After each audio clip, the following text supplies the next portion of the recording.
만나 뵙게 돼서 감사합니다. 저는 대구 출신이고요. 특혜가 있습니까? 대구 출신이면? 어릴 때부터 대구에서 살았습니다. 대구 변두리만 살았습니다. 저기 반야울부터 저쪽에 무태까지. 그래서 금호강을 끼면서 이렇게 살았습니다. 엄마야 누나야 강변 살자. 저는 그 노래를 잘 이해하고 있습니다. 제가 대학 마치고 저는 계명대학교 철학과를 나왔고요. 여기 교회도 제 선배가 있다는 말씀을 전해 들었는데 제가 뵈면 알 수 있을지 모르겠습니다. 서울에서 살다가 그 미국에 잠시 다녀온다고 갔다가 한 18년 동안 그냥 살게 되었어요.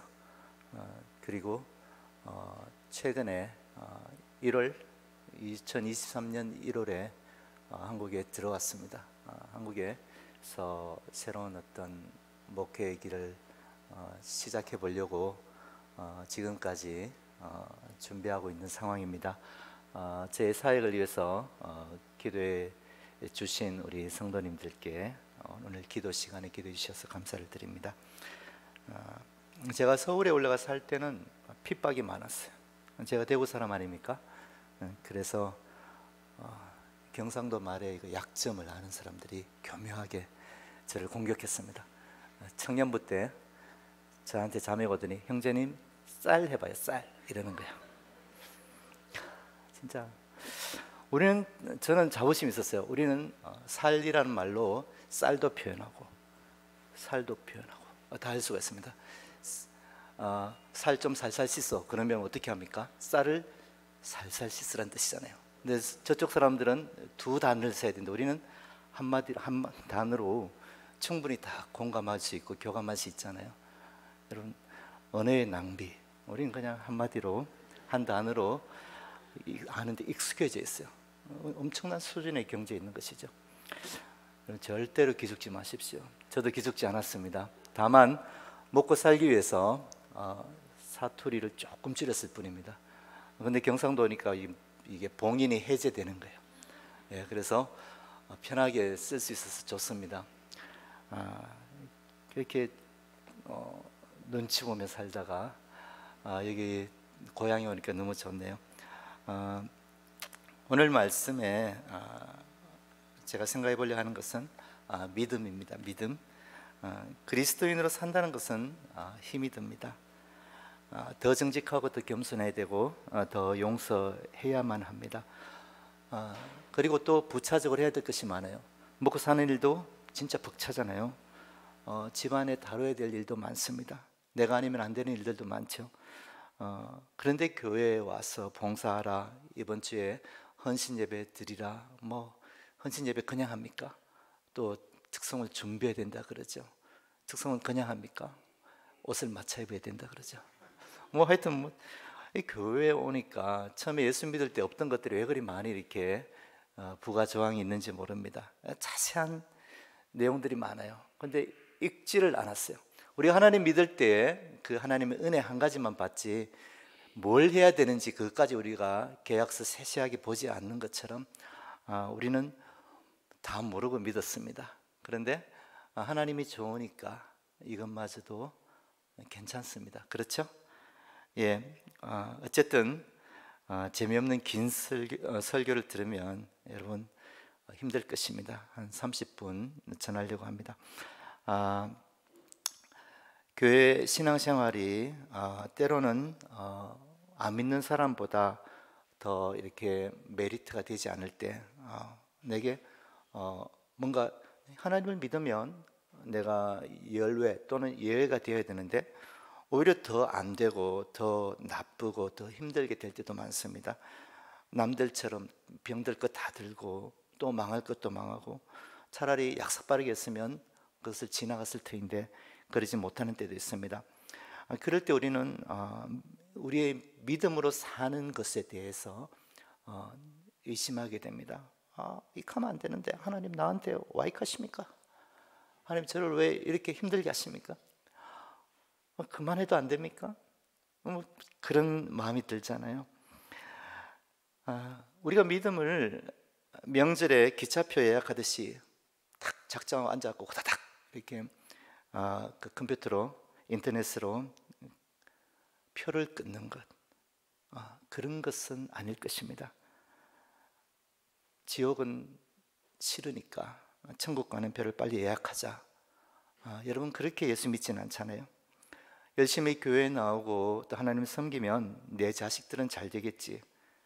여러분, 그런 기대는 틀린 것은 아닙니다. 그러나 그것이 성경적인 믿음은 아닙니다. 왜냐하면 우리가 그냥 그 정도에 머물면 우리는 이 믿음을 가지고 우리 삶을 해석을 할 수가 없어요. 믿는데 왜 이러지? 하나님 나 사랑한다고 했는데 왜 이러지? 그렇게 자꾸 겉도는 것입니다. 예수 믿는 것은요, 이것저것 해보고 안 돼서 하는 그런 최후의 수단이 아닙니다. 혹시 몰라서 들어놓는 그런 보험도 아닙니다.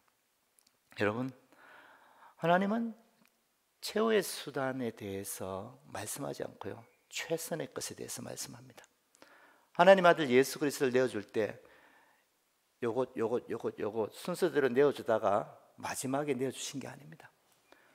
처음부터 하나님은 그 아들을 내어주신다는 것을 보여주기 위해서 율법을 보여주시고 또 제사를 보여주시고 또 하나님의 말씀과 그 기적들을 곳곳에, 성경 곳곳에 드러나도록 했다는 것입니다.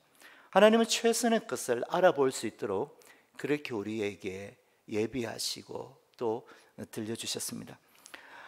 오늘 우리가 믿음으로 선택할 때 어떤 도움이나 필요를 채우는 그 이상을 반드시 누려야 됩니다. 그것이 바로 내가 살아가는 이유가 될 것이고 또 그것이 하나님께서 내게서 받고자 하시는 것이 될 것입니다. 여러분, 히브리서 11장에 보면 하나님께서 충분히 영광을 받은 사람들이 잔뜩 이렇게 나열이 되어 있습니다. 믿음으로 하나님을 기쁘시게 한 사람들입니다. 구름처럼 허다한 증인이 있다고 했습니다.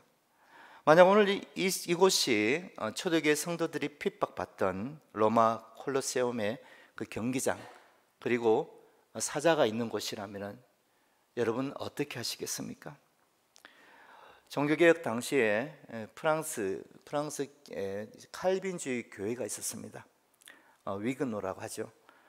그들이 핍박받을 때, 로마 가톨릭에서 핍박을 받을 때 어떤 귀족들은 그 신앙 때문에 신앙을 포기하지 않고 타협하지 않았기 때문에 그들의 지위와 또 재산을 다 잃었습니다. 또 그들을 지도하던 어떤 이 위그노 목사들은 가족과 헤어져서 평생을 이 배 밑에서 노를 젓는 그런 노예 생활을 했습니다. 어떤 성도들은 화형을 당하면서 그 시편 찬양을 하니까 그게 듣기 싫다고 로마 가톨릭 재판관들이 화형 전에 그 혀를 자르는 형벌을 추가했습니다. 여러분, 우리가 가지고 있는 이 믿음이라는 게요, 여러분 생각같이 그렇게 만만한 게 아닙니다. 지금 이 세상도 사실 쉽지 않은 세상입니다. 하지만 믿음으로 사는 것이 힘든 진짜 이유는요, 믿음으로 산다는 게 내게 그렇게 소중하지 않기 때문입니다.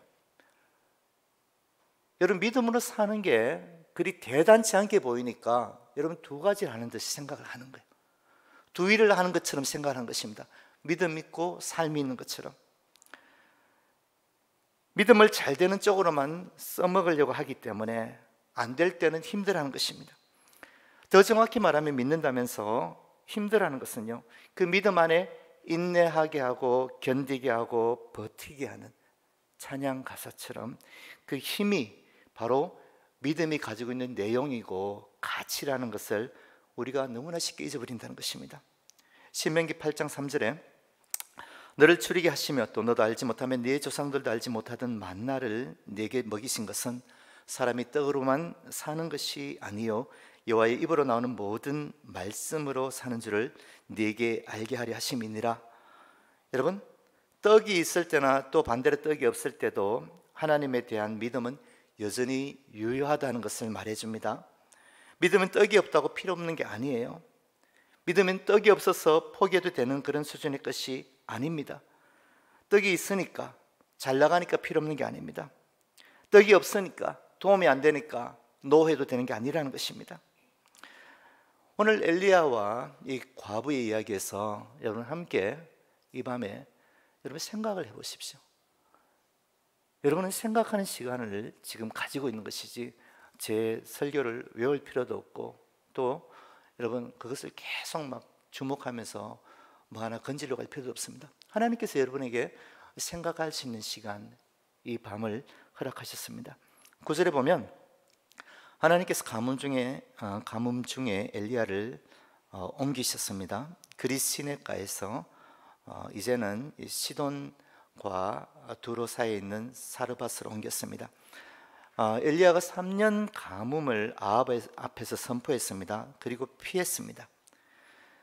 그 첫 번째 도피처가 그리스 시내가인데요, 그냥 요단강의 한 지류입니다.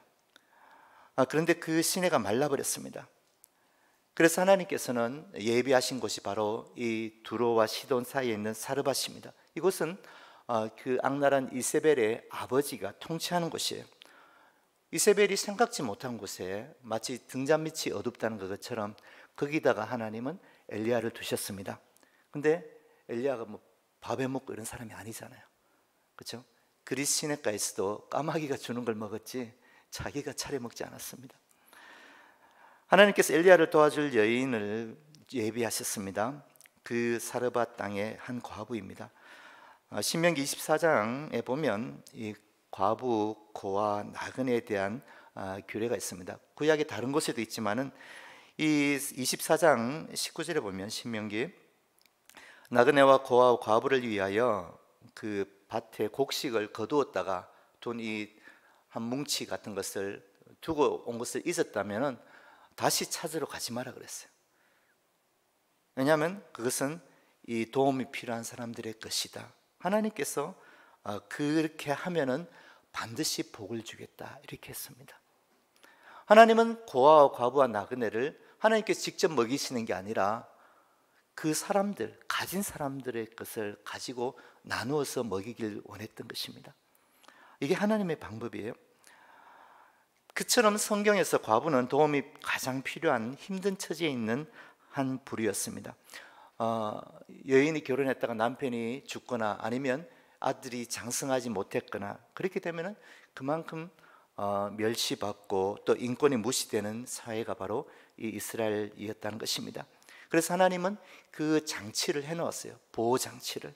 근데 사람 지키지 않으니까 이것을 행하면 복을 주겠다라고 하나님께서 약속을 하셨습니다. 종종 부자 과부도 있습니다. 과부도 있겠지만은 본문에 나오는 사르밧 과부는요, 저장한 곡식이 없을 정도로 가난했습니다. 그런데 누가복음 4장 24절에서 26절까지 보면 예수님께서 믿음이 없는 예수님을 배척하는 이스라엘을 책망하면서 이 사르밧 과부를 말합니다. 또 이르시되 내가 진실로 너에게 이르노니 선지자가 고향에서는 환영을 받는 자가 없느니라. 내가 참으로 너에게 이르노니 엘리야 시대에 하늘이 3년 6개월간 닫히어 온 땅에 큰 흉년이 들었을 때에 이스라엘에 많은 과부가 있었으되 엘리야가 그중 한 사람에게도 보내심을 받지 않고 오직 시돈 땅에 있는 사렙다의 한 과부에게 뿐이었으며, 예수님 말씀에서 주목할 것은요, 선지자 엘리야 때에 왕으로부터 백성들에게 이르기까지 하나님 대신 바알과 같은 우상에게 더 마음을 두었다는 것입니다. 그래서 하나님께 마음을 가지게 될 때에 어떤 복이 있는지를 보여주시고자 이 사르밧 과부를 하나님께서 성경에 기록되게 했다는 것입니다. 이스라엘 땅에 하나님께 믿음을 보이는 이들이 드물었기에 하나님께서는 이방 여인을 통해서 하나님이 찾는 믿음이 무엇인지 보여주시길 원했다는 것입니다. 여러분, 가뭄이 들면 어떻게 해야 됩니까? 하나님께 나오고 기도하고 또 구해야 되지 않겠습니까? 가뭄은 심판의 과정처럼 보이지만 거기에는 여전히 하나님의 은혜가 머물고 있는 그 시간입니다. 그래서 하나님은 심판 중에 긍휼을 베푸신다고 했습니다. 그런데 사람들이 이 가뭄에서도 여전히 하나님께 나아가지 않고 오히려 다른 우상을 섬기는 것입니다. 그런 때에 하나님께서는 하나님의 은혜가 어떻게 한 인생을 살리시는지, 그리고 하나님께서 구원 얻는 은혜에 대해서 어떻게 주도적인지를 보여주길 원했다는 것입니다. 그런데 오늘 우리가 이 사르밧 과부를 볼 때 그녀가 처음부터 이 탁월한 믿음으로 엘리야에게 반응하지 못했다는 것을 우리는 본문을 보면 알 수 있습니다. 하나님은 엘리야에게 내가 이미 사르밧 과부에게 다 일러놨으니까 너는 가면 된다 이렇게 말했습니다. 가면 된다. 여러분도 기도하고 하나님께 주시는 응답을 갖고요, 어떤 일을 시작하고 또 교회를 또 찾고 여러분 일들을 진행하지 않습니까? 근데 막상 여러분 아무리 기도하고 교회 왔었더라도요, 하나님께서 일로 보내주신 게 맞나 싶은 그런 일들이 있는 것입니다. 내 사업을 그렇게 시작했어도 상황은 갑자기 막 어려지고 그런 것입니다. 그런 과정들이 있어요. 엘리야도 하나님께서 예배하셨다는 그 여인을 만났습니다. 그런데 이 현실에서 여인은 그렇게 믿음이 뛰어나 보이지 않습니다. 아마 하나님과 여인 사이에 무슨 미스커뮤니케이션, 이 의사소통에 문제가 또는 오해가 있었나 보다 싶을 정도로 엘리야가 만난 여인은요, 비범한 여인이 아니었습니다. 그러면 하나님은 왜 그렇게 과거형으로 내가 이미 다 얘기해놨다 이렇게 말했을까요? 아마 그것은 반드시 이루어지는 이 과거, 반드시 이루어지는 하나님의 약속, 하나님의 경륜에 대해서 말하는 그런 뜻일 수도 있습니다. 하나님께서 작정하신 대로 그렇게 될 것을 엘리야에게 확신시켜 줬다는 것입니다. 아니면 하나님은 그녀의 마음을 열어서 선지자의 말에 순종할 수 있도록 이미 준비하고 있다는 것을 그렇게 표현했을 것입니다. 그것도 아니면 하나님의 말씀, 엘리야를 통해서 하나님의 말씀이 그녀에게 던져질 때에, 그녀가 듣게 될 때에 그녀가 마침내 믿음으로 너에게 반응할 것이다. 하나님은 아마도 이런 해석이 가능하도록 하셨을 것입니다. 여러분, 실제로 우리가 하나님의 말씀을 여러분 감동을 받고 듣고 아멘하고 여러분 기도하다가 결단을 하잖아요. 여러분, 오늘처럼 헌신 예배를 드릴 때 여러분 자신이 개인적으로 하나님께 나는 이런 부분을 헌신하겠다, 여러분 그런 생각을 가질 때가 있습니다. 그런데 시간이 지나면서 여러분 어떻습니까? 그때는 내가 너무 무리했어, 분수를 모르고, 여러분 그렇게 되물리고 싶은 그런 마음이 들지 않습니까? 여전히 내 생각이 또 등장을 하는 것입니다. 우리의 모습과 비슷한 것입니다. 우리가 아무리 하나님의 말씀을 듣고 감동을 해도 현실 앞에서 계산을 해보니까 이거 가지고 내가 딴 걸 해야 되는데, 내가 이걸 하기로 했는데 하는 그런 마음이 또 덮쳐오는 것입니다. 10절과 11절에서 엘리야는 그 여인에게 먼저 물을 달라고 합니다. 그 말에 순종하자 엘리야는 가는 그녀에게 뭐라고 말하냐면 떡도 달라고 말합니다. 그러자 여인은 말합니다. 12절에 당신 하나님 여호와께서 살아계심을 두고 맹세하노니 나는 그런 떡이 없습니다. 마지막 가루와 기름 조금 남은 걸로 내가 나뭇가지 2개 주어서 이 떡, 다시 말하면 빵이겠죠, 그죠? 그거 먹고 나면 이제는 이 마지막 음식과 함께 우리는 죽기를 기다릴 것입니다. 그렇게 말합니다. 자신에게 남아있는 소망이 없다는 것은 말이에요. 여기서 여인이 뭐라고 했습니까? 당신의 하나님이라고 했습니다. 나의 하나님 아니에요. 이스라엘 선지자의 하나님 또는 이스라엘 민족의 하나님이란 말입니다. 자신과 사실은 별 상관이 없었던 그 하나님이라는 뜻이죠. 그녀가 하나님을 제대로 믿었다면 나의 하나님, 내가 믿는 하나님을 두고 맹세하겠습니다 이렇게 했을 것입니다. 그러나 그녀는 아직까지 그렇게 말할 수가 없습니다. 대신에 하나님이, 당신의 하나님이 만일 사신다면 내가 거짓말하지 않는 걸 알 것입니다. 그리고 또 내가 얼마나 비참한지 아실 것입니다. 그 말을 하고 싶어서 당신의 하나님의 사심을 두고 맹세하노니 이렇게 말했습니다. 여러분, 하나님의 이름을 가지고서 이 여인은 자기의 진심을 이렇게 증명하는데 또는 호소하는데 썼다는 것입니다. 하나님의 이름을 가지고 그 하나님의 진심을 아는 데는 나아가지 못했어요. 우리가 하나님을 믿는다고 하면서 항상 내 진심만 중요할 때가 많습니다. 나는 최선을 다했어. 야, 나는 이렇게 너를 위해서 이렇게 생각했는데 왜 너는 나를 몰라주니? 나는 이렇게 교회에서 헌신했는데 왜 목사님은 나를 몰라줄까? 내 신앙을, 나의 진심을 호소하는데, 토로하는데 쓰는 거예요. 그런데 우리가 그 하나님의 진심을, 여러분, 우리가 어떻게 얼마나 이해하고 있습니까? 우리가 그 하나님의 진심을 모두 우리에게 내가 받을 수 있다면 우리의 진심은 별로 중요하지가 않습니다. 진짜 하나님이 사신다면 왜 이렇게 나를 힘들게 하십니까? 왜 이렇게 가뭄이 있습니까? 왜 이렇게 먹을 게 없습니까? 하나님이 있는 것 맞습니까? 어쩌면 그렇게 말을 하고 싶은 것입니다. 인생의 고통에 대해서 하나님이 책임져야 되지 않겠습니까? 여러분이 이 험한 고통을 겪게 되면 여러분 그렇게 말할 수밖에 없을 것입니다. 영국의 신학자는 아니고요, 학자였죠. 믿는 크리스찬 C.S. 루이스는 하나님의 사랑과 세상의 고통을, 성도들이 겪는 고통을 조화시킬 때 먼저 알아야 할 것에 대해서 이렇게 말했습니다. 하나님은 인간을 위해 존재하지 않습니다. 인간은 자기 자신을 위해 존재하지도 않습니다. 여러분, 이건 중요한 말입니다. 내 중심으로 왜 고통을 내가 겪어야 합니까? 그렇게 우리는 고통에 대해서 거부하려고 합니다. 이상하다고 여깁니다. 이러면 안 돼라고 말합니다. 여러분, 그것은 무엇과 같은지 하면은 장마철에 왜 한국에 비가 이렇게 많아? 이렇게 말하는 것 같은 것입니다. 장마철에는 비가 오는 거예요. 우리가 사는 세상은 어떤 세상입니까? 죄악된 세상이에요.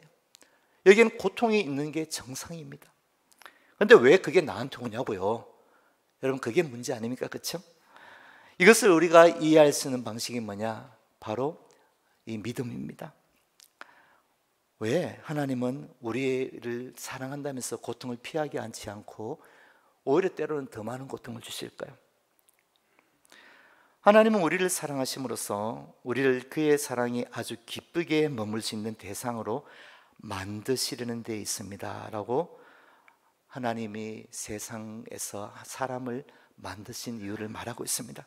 고통을 허락한 이유는요, 하나님께는 내가 만족하길 원하는 그 기준보다 더 큰 기준이 있다는 것입니다. 나는 됐습니다.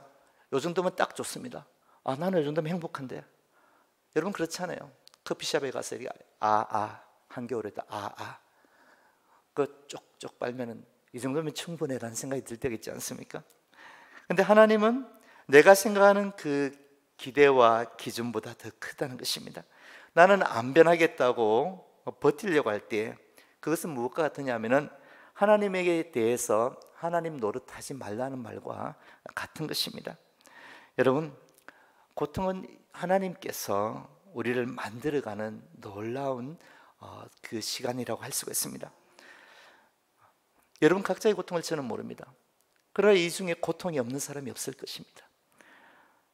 물을 떠다 주는 것과 마지막 음식을 내어주는 것은 전혀 달랐습니다. 사르밧 과부의 이야기입니다.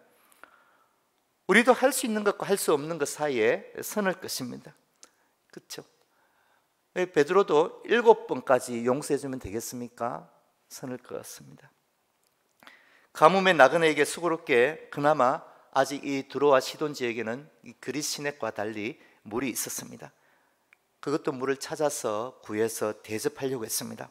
그런데 마지막 남은 끼니를 내어주는 것은 다른 것입니다. 너무나 비참한 처지에 있던 그녀는요, 갑작스레 찾아와서 그 먹을 것을 내어놓으라고 하는 이 선지자가 마치 선을 넘은 것 같이 느껴집니다. 선을 세게 넘었다는 것이죠.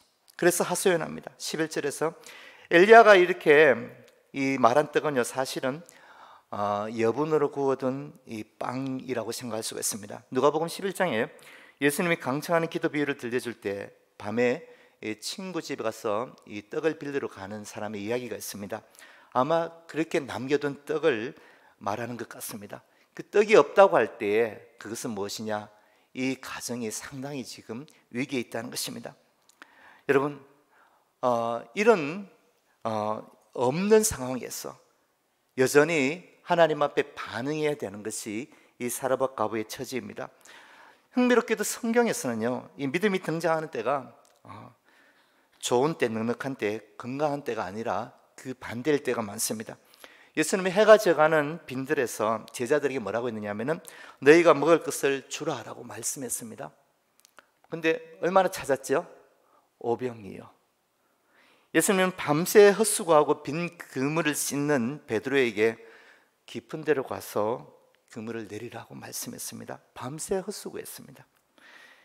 예수님 앞에 나와서 발작하는 아이를 보면서 예수님 마침내 산에서 내려왔을 때 이 아이가 예수님 앞에서 또 발작하기 시작합니다. 그 아버지에게 예수님 뭐라고 했냐면 할 수 있거든이 무슨 말이냐? 믿는 자에게 능치 못한 일이 없느니라. 40년을 도망자로 양을 치면서 살았기에 나는 이제 할 수 있는 그 힘이 없습니다. 그 열정이 없습니다. 그렇게 고개를 흔드는 이 80세 모세에게 너는 가서 내 백성을 애굽에서 인도하여 내라고 했습니다. 몰래 곡식을 타장하면서 두리번거리며 조금씩 자기 먹을 것만 이렇게 타작하면서 하나님이 어디 계시냐? 하나님 우리를 돕는 거 맞냐? 하나님이 이스라엘 구원하신 하나님 맞느냐? 이 사실에 대해서 회의를 가졌던 기드온에게 하나님은 찾아오셔서 너는 이제 하나님의 큰 용사다 이렇게 말씀하십니다. 여러분의 삶이 하나님께서 찾아오시고 하나님께서 우리에게 받고자 하는 영광을 거부할 수 있는 그런 자격이 있는 게 아닙니다. 우리는 그것을 알 필요가 있습니다. 기적이 있으면 내가 순종하지요. 이게 잘 되면 내가 믿겠습니다. 여러분 그 순서가 아니고요, 우리가 어떤 처지에 있든지 하나님을 믿을 때에 그 기적이 따라오고요, 하나님께서 일하시는 것을 볼 수 있다는 것을 알아야 됩니다. 오늘 13절에서 선지자는요, 순종을 거부하는 여인이 하나님을 믿는 데 나오도록 계속해서 격려합니다. 그런데 그 격려의 방식이 독특해요. 쉽지 않은 거예요. 너무나 좁은 길이에요. 여인이 없다고 말했는데 선지자는 지금 있는 그 가루로 내한테 주면 되지 않냐? 나를 먹이면 되지 않느냐? 내 입이 먼저다 이렇게 고집을 부립니다. 가루 한 움큼, 병에 기름 조금, 이것은 얼마 되지 않는 것, 두 사람이 먹기에도 부족한 것입니다. 너무나 막무가내로 요구하는 선지자 앞에 당황스럽습니다. 여러분, 하나님의 방식, 이런 방식이 너무나 많아요. 그것이 우리 인생을 깨우는 방식이에요. 우리가 여기 갔었습니다. 이 정도까지만 할래요? 저는 이것으로 만족해요 하면서 더 변화되고 더 거룩해지고 더 하나님을 알기를 원치 않을 때에 오히려 우리가 잠들려고 할 때 하나님 우리를 깨우는 방식입니다. 여러분 이것을 낯설게 여기지 마십시오. 하나님께서 자기 백성에게 이렇게 하시는 거예요. 하나님께서 자신의 백성이니까 이렇게 하는 것입니다. 하나님을 경외하던 욥이 여러분 어떤 일을 겪었습니까? 하나님의 그 약속을 따라 그 고향 친지를 버리고 간 아브라함이 마지막에 어떤 하나님의 요구 앞에 직면하게 됩니까? 내 독자 이삭 있지? 내게 바쳐. 하나님을 부지런히 경외했어도 사탄의 공격에 욥을 내어두셨습니다. 그리고 침묵하셨어요. 약속대로 주셔놓고는 그것도 25년을 기다려서 겨우 받은 아들이 이제 좀 자랐나 싶을 때에 하나님은 그걸 다시 바치라고 합니다. 여러분 왜 하나님은 이러십니까? 왜 하나님은 나의 가장 나중에 남은 것까지 내가 생명처럼 아끼는 그것, 겨우 남은 그것마저 하나님께서 달라고 하십니까? 내 건강을 하나님은 안중에도 없습니까? 나의 자녀는 아직도 저렇게 매고 있습니다. 내 사업은 여전히 힘이 듭니다. 내가 아끼는 모든 것을, 나의 것을 하나님은 가져가셔야 됩니까? 여러분, 때로는 내가 잘못한 것까지도요, 하나님은 하나님의 것이라고 생각을 하십니다. 내가 잘한 것만 하나님의 것이 아니에요. 왜냐하면 내가 하나님의 것이기 때문에 그런 것입니다. 나의 성공도 나의 실패도 다 하나님의 것이라고 주장합니다. 계시록 4장 11절에 주께서 만물을 지으신지라 만물이 주의 뜻대로 있었고 또 지으심을 받았나이다. 이 세상에 하나님께서 짓지 않으신 것이 없고 하나님 뜻대로 생겨나지 않은 것이 없습니다. 여러분 이쁘고 싶잖아요.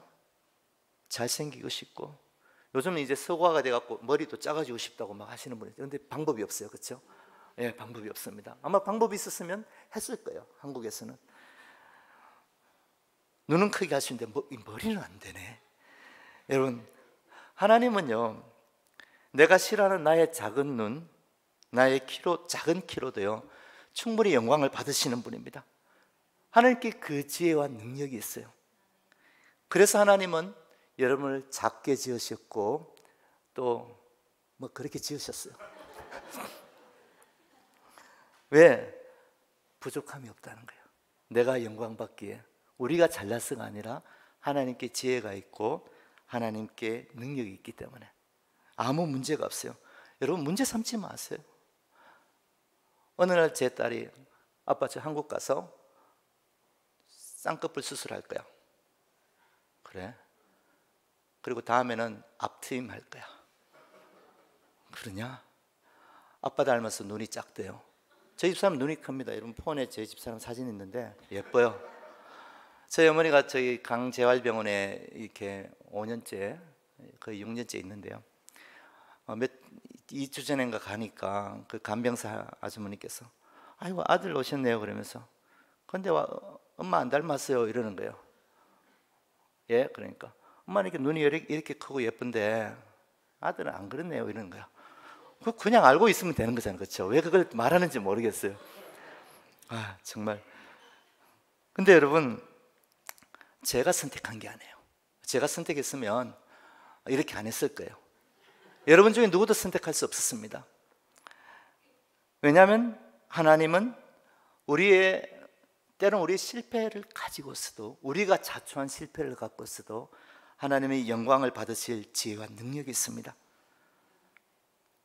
그런데 그 좁은 길로 들어서라는 이 엘리야의 격려 앞에 놀라운 사실이 있습니다. 거기엔 약속이 있어요. 엘리야는 절망적인 현실에 낙담한 여인에게 두려워 말라라고 위로합니다. 여러분, 엘리야는 무정한 사람이 아니에요. 여러분 교회 목회자들 보면 좀 무정하게 보일 때 많잖아요. 아이고 세상 힘든 거 모르네. 돈 버는 게 얼마나 힘든데. 목사님은 교회에 있으니까 이런 거 모르지. 그렇게 생각할 때가 많습니다. 여러분이 모르는 게 있는데요.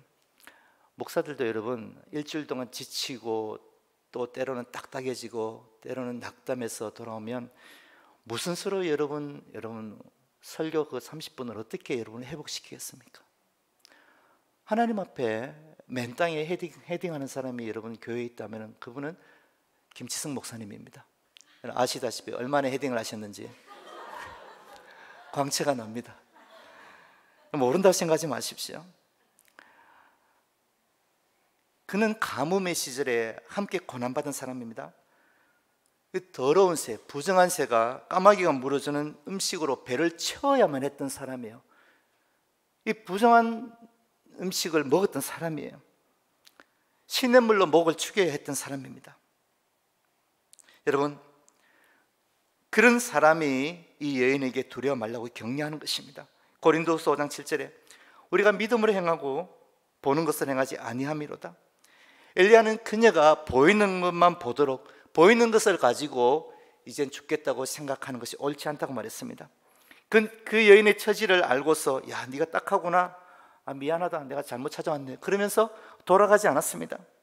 대신에 여전히 이런 처지와 지경에서도 믿음으로 행할 게 남아있다는 것을 말하고 있습니다. 여러분, 믿음은요 하나님의 말씀과 약속이 아니고는요 결코 우리의 것이 되지 않습니다. 이 여인에게 믿음이 들어가는 게 중요합니다. 로마서 10장 17절에 믿음은 들음에서 나며 들음은 그리스도의 말씀으로 말미암았느니라. 하나님의 말씀으로 우리에게 믿음이 생깁니다. 우리가 노력하고 애쓰고 기분 낸다고 되는 게 아니에요. 말씀이 들어올 때에 우리 안에 이 죽었던 마음이 깨어나는 것입니다. 자각하는 것입니다. 하나님에 대해서 눈을 뜨는 것입니다. 내 세상만 보이다가 하나님의 세상이 보이는 것입니다. 눈앞에 이 아람 군대만 보이다가 불말과 불병거가 보이는 그런 게하시의 눈뜸이 우리에게 필요한 것입니다. 엘리야는 그녀에게 하나님의 생각에 대해서 들려줍니다. 하나님의 약속이 들어가야 되기 때문에 그녀가 마침내 믿음으로 할 수 있어야 되기 때문에 그래야지 하나님의 약속이 성취되기 때문에 복음은 우리 삶의 우선순위를 바꿉니다. 13절 보십시오. 먼저 그것으로 나를 위하여 작은 떡 한 개를 만들어 내게로 가져오고 그 후에 너와 네 아들을 위하여 만들어 먹어라. 어떻게 보면 매정한 요구잖아요. 앞부분만 보면은. 근데 뒤로 가십시오. 그 후에 너와 네 아들이 만들어 먹을 게 있다는 것입니다. 여러분, 이것이 보여야 됩니다. 그녀가 못 본 거 너무 힘들었어, 너무 없어서 아직 보지 못한 게 있습니다. 아직 우리 삶에 내가 보는 이 힘겨움 때문에, 이 지친 것 때문에 내가 보지 못한 게 있습니다. 여러분, 오늘 헌신 예배 드리는 우리 삼여전도에 여러분 한참 손이 많이 갈 때잖아요. 부모님도 섬겨야 되고 자녀도 돌봐야 되고 남편도 챙겨야 되고 교회에서는 또 얼마나 많은 일을 합니까? 우리가 지치게 하는 것들이 얼마나 많습니까? 그러나 여러분, 눈에 보이는 것으로 끝내지 마십시오. 엘리야는 말합니다. 그녀가 못 본 게 아직 있습니다. 너는 네 생각대로 끝났다고 생각하지 말라는 것입니다. 탄식하면 우리의 탄식대로 됩니다. 당장의 것, 눈앞의 것, 겨우 남은 것, 이것만 본다면 우리는 탄식 외에는 할 게 없어요. 그래서 하나님의 말씀이 중요한 것입니다. 저도 한국에 들어온 지 이제 만 8개월 되니까 좀 지쳤어요. 여기까지가 뭐 끝인가 보, 뭐 이런 노래가 저게 막 나올 것 같아요. 집사람은 태평양 바다 건너에 있죠. 아이들도 보고 싶죠. 뭐 이룬 것은 없고 뜻대로 되지 않고, 그러다가 한 몇 개월 또 유럽에 가 있다가 들어오니까 다시 또 처음부터 시작해야 되고 헤매고 있습니다. 그런 내게 저는 오늘 아침에 일어나서 생각했습니다. 내가 이 말씀 전하면서 왜 나에게 적용을 하지 못하고 있는가? 문제는 우리 생각과 달리 반대편에 있는 하나님의 말씀에 우리가 귀를 한번 기울여 보려고 믿음의 의지를 쓰지 않는 것입니다. 여러분, 히브리서 4장 2절에 그들과 같이 우리도 복음 전함을 받은 자이나 들은 바 그 말씀이 그들에게 유익하지 못한 것은 듣는 자가 믿음과 결부시키지 아니함이라 했습니다. 여러분이 듣는 말씀을 여러분의 믿음으로 여러분에게 그것이 하나가 되게 해야 됩니다. 이 같은 말씀을 히브리서 3장 18절에는 순종하지 아니함으로 했고요, 히브리서 3장 19절에서는 믿지 아니함이라고 했습니다. 순종하는 것, 믿는 것, 믿음과 결부시키는 것 다 한 가지예요. 하나님의 말씀을 내 우울한 생각, 내 안 되는 생각, 내 고통의 탄식 위에다 두지 않는다면 우리는 그것을 이길 수가 없습니다.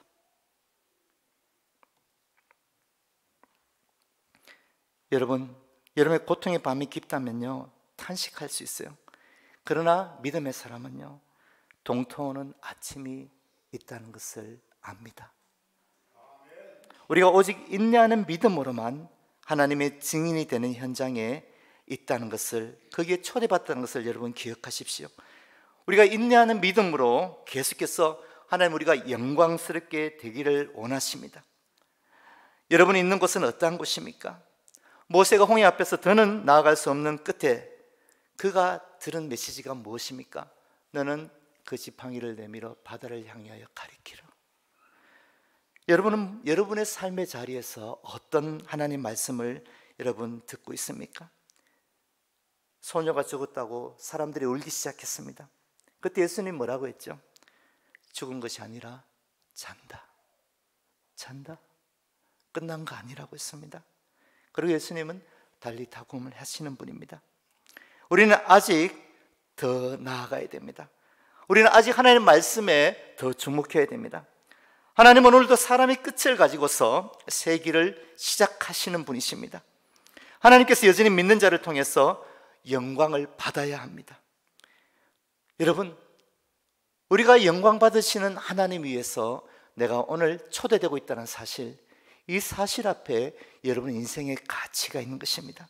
내 삶의 가치가 하나님께 맞닿아 있지 않다면 그냥 한번 왔다 가는 인생이에요. 인생은 나그네 길 어디서 왔다가 어디로 가는 걸까? 여러분, 그냥 그렇구나 생각하는 것입니다. 우리가 이 세상에 그 무엇에서 위로와 만족을 얻겠습니까? 우리가 믿는 기독교는요, 휴머니즘, 이 인본주의, 인간 존중에서 멈추면 안 됩니다. 여러분 이웃에게 전도하러 갔다가 그 사람의 삶의 처지를 보고 아유 이 사람은 내가 못하겠구나, 그냥 여러분 그냥 나이스하게 이렇게 도와주다가 복음을 빼버리지 마십시오. 오늘 우리가 실수하는 부분입니다. 복음 전하려다가도 결국 사람의 생각과 말로 끝내고 하나님의 생각과 말씀을 앞세우지 못할 때가 많습니다. 여러분 기억하십시오. 사람의 모든 말과 생각들은 그 유행은 이전에 다 있던 것입니다. 여러분 어떤 사람을 만나든지 여러분 자신에게까지 여러분 주눅들지 마십시오.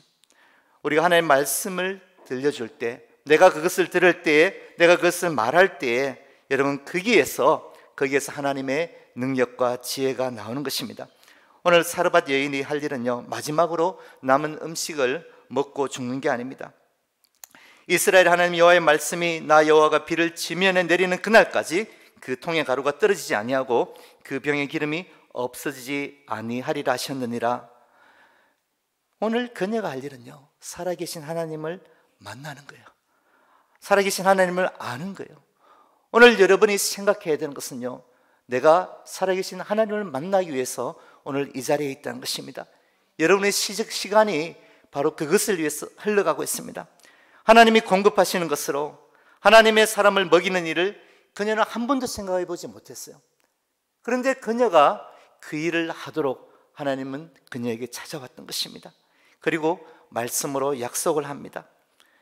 살아내는 게 전부였던, 몸부림치기에 급급했던 그 여인이 하나님의 사심 앞에, 그리고 세상의 믿음에 대해서 증가하는 인생으로 변하게 됩니다. 16절에 보면 그녀의 형편이 나아졌다는 소식을 듣고 그 친척들이 찾아와서 함께 이 가뭄의 위기를 넘기게 됩니다. 여러분 이 여인의 후편은 따로 있습니다. 그 후편에 가면 그녀가 마침내 하나님이 어떤 분인지 고백하는 자리에 나가게 됩니다. 오늘 빈통과 같고 빈병과 같이 이제 마지막 남아있는 내 삶이 보인다면 여러분 그것만 보지 마십시오. 아, 나는 못해요. 나는 이제 끝에까지 왔나 봐요. 아니에요. 저는 아니에요. 그렇게 우리가 고집했다면 우리가 하나님의 말씀을 들음으로 어떻게 하나님 앞에 예스, 예, 하나님 저 아직 쓸만합니다. 하나님 저 아직 하나님께 드릴 게 있습니다. 저 아직 하나님께 더 많은 영광을 드리고 싶습니다. 우리는 그렇게 변화되는 인생이 되는 것입니다. 고린도후서 1장 20절에 하나님의 약속은 얼마든지 그리스도 예수 안에서 예가 되니 그런즉 그로 말미암아 우리가 아멘하여 하나님께 영광을 돌리게 되느니라. 우리가 예수 그리스도를 믿는 믿음 안에서 어떤 인생의 상황까지도, 진짜 죽을 것 같은 상황까지도 여전히 하나님의 영광을 위한 도구, 하나님의 영광을 위한 장치, 하나님의 영광을 위한 시간이 된다는 것입니다. 더는 아니요 끝났어요 라고 말하지 마십시오. 고린도전서 1장 30절에 너희는 하나님께로부터 나서 그리스도 예수 안에 있고 예수는 하나님께로서 나와서 우리에게 지혜와 의로움과 거룩함과 구속함이 되셨으니. 여러분은 출구 전략이 딴 데 없어요. 하나님의 말씀의 주인 예수 그리스도입니다. 말씀 맺겠습니다. 항상 눈앞의 상황이 우선이 되려고 합니다. 직장에서는 어쩔 수 없이 남들과 이렇게 똑같이 하지 않으면, 옳지 않아도 이렇게 하지 않으면 안 된다는 생각을 할 때가 있습니다. 정직하지 않게 사업하면서 이렇게 내가 지금 벌어두지 않으면 이제 또 다음 시즌은 힘들 거야, 그렇게 염려하고 자기의 부당함을 핑계하기도 합니다. 하나님께 내 자식을 책임져 달라고 기도하면서 자녀들을 하나님 예배하는 사람으로 세우기보다는 다른 우선순위에다 맡겨버릴 때가 있지 않습니까? 여러분, 우리가 믿음으로 선택할 때에 오직 그때만 우리는 하나님이 누구신지 알게 되고 우리가 누구인지 알게 되는 것입니다. 우리의 믿음이 어떻게 지금 그리고 장차 그 은혜에 걸맞고 영화롭게 또 하나님을 영광스럽게 하는 사람이 되는지, 이 시간 여러분이 그 부분을 다시 생각할 수 있는 밤이 되었으면 좋겠습니다. 기도하겠습니다.